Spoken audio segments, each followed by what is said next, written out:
किया जाना चाहिए, लेकिन इनको कानूनी रूप से बाध्यकारी नहीं किया गया है। और वैसे भी कोई अगर राष्ट्रध्वज का, राष्ट्रगान का, राष्ट्रध्वज का अपमान करेगा तो उसके लिए अलग से कानून बनाए, उसकी सजा मिल जाएगी। देश की एकता, अखंडता, संप्रभुता के अगेंस्ट कोई काम करेगा, देशद्रोह का काम करेगा तो उसको वैसे सजा मिल जाएगी।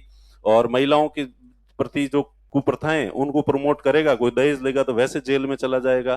तो वैसे इतने कानून बने हुए हैं कि संसद में ये कहा गया कि नहीं, इनको बाध्यकारी नहीं बनाया जाना चाहिए, इनको स्वैच्छिक छोड़ा जाना चाहिए नागरिकों पे, कि जिसी का इच्छा है वो जितना ज्यादा सम्मान कर सके वो ज्यादा करे और कम करे वो कम करे।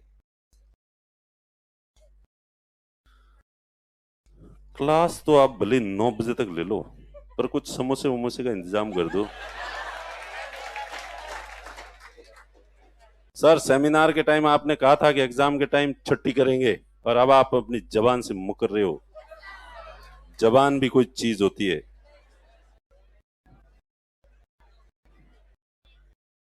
अतिरिक्त अनुदान, अतिरिक्त अनुदान व अपवाद अनुदान में क्या अंतर है? अतिरिक्त अनुदान तो वो होता है ऐसी सेवा जो बजट के समय याद नहीं आई थी, लेकिन उसका बजट में प्रावधान हो सकता है। लेकिन अपवाद अनुदान में वो सेवा होगी जिसका बजट में प्रावधान होता ही नहीं है, याद आई होती तो भी नहीं होता। ठीक है।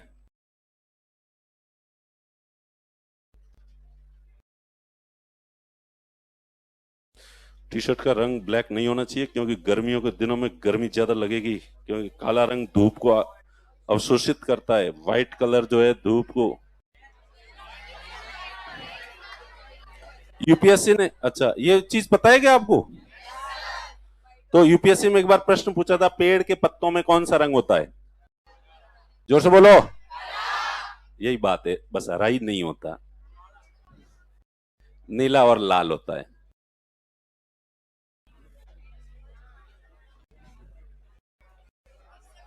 पेड़ के पत्तों में कौन सा रंग होता है? हरा होता है। ये देखो, सफेद रंग क्या है? सफेद रंग, प्राइमरी कलर 3 ही होते हैं। प्राइमरी कलर कितने होते हैं? इन 3 कलर से बाकी सारे कलर बनते हैं। तीनों कलर अगर मिल जाते हैं तो सफेद बन जाता है। तीनों कलर मिलते हैं तो, और 3 प्राइमरी कलर कौन से होते हैं? आसमान कैसा है? नीला है। धरती कैसी है? हरी है। और आसमान और धरती के बीच में सुबह शाम कैसा दिखता है? लाल। तो ये 3 कलर ही प्राइमरी कलर होते हैं। ओके, तीनों मिलते हैं तो सफेद बनता है, और तीनों का अभाव हो, कोई सही कलर नहीं हो, तो ब्लैक है। तो कैसा कलर होता है? ब्लैक। ब्लैक का मतलब कि कोई कलर नहीं होना, तीनों का अभाव। तीनों मिले मिक्स होते हैं तो कैसा होता है? व्हाइट होता है। अब दीवार पे रोशनी गिरी और तीनों कलर रिफ्लेक्ट होके बाहर आ रहे हैं, और 3 से जो 7 बन गए हैं, सातों कलर रिफ्लेक्ट होके बाहर आ रहे हैं, दीवार हमें सफेद दिख रही है। ओके, यानी कि दीवार पे रोशनी नहीं है, पूरी रोशनी बाहर निकल के आ गई। और अगर ब्लैक है दीवार, तो इसका मतलब जितने भी जाएगी रोशनी उसको अवशोषित कर लेगी। इसलिए ब्लैक कलर जो है रोशनी को अवशोषित कर लेता है और रिफ्लेक्ट कुछ भी नहीं करता। तो रिफ्लेक्ट कुछ भी नहीं करता, इसलिए वो कैसा दिखता है? काला दिखता है। ठीक है। तो पेड़ के जो पत्ते होते हैं इसमें तीनों तरह के कलर गिरते हैं, तो हरे को तो वो वापस रिफ्लेक्ट कर लेता है, इसलिए वो हरा रंग हमारी आंखों में आता है और हमें दिखते हैं कि पेड़ के पत्ते कैसे हैं? हरे।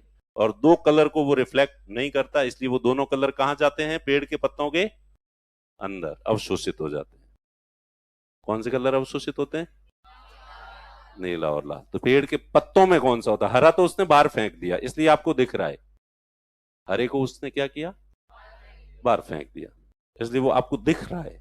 इसका मतलब वो पेड़ पत्ते में नहीं है, पत्ते ने रिफ्लेक्ट कर दिया। पत्ते के अंदर कौन सा रंग है? ऐसा यूपीएससी में एक बार क्वेश्चन पूछा। अभी तुम्हारे फिजिक्स पढ़ी थोड़ी है तुमने, पढ़ोगे तब ये सब क्लियर हो जाएगा। तो ये बात तो सही है कि ब्लैक कलर है तो रोशनी को एब्जॉर्व कर लेता है, अवशोषित कर लेता है, तो वो पूरी हीट गर्मी जो है वो लगती है। और इसलिए राजस्थान के जो लोग हैं, गांवों में जाओगे तो किसान जो खेत में काम करता है वो सफेद कुर्ता, सफेद धोती, सफेद साफा पहनता है, ताकि जो भी रोशनी गिरेगी वो रिफ्लेक्ट हो जाएगी और वो कपड़ा गर्म नहीं होगा। लेकिन यहां बात गर्मी की या सर्दी की नहीं है, यहां बात टशन की है। इसलिए आजकल यूथ कलर चल रहा है ब्लैक। ओके, तो जो राजी हो गए, हाँ, यस। तो हम कहाँ पे पढ़ रहे थे?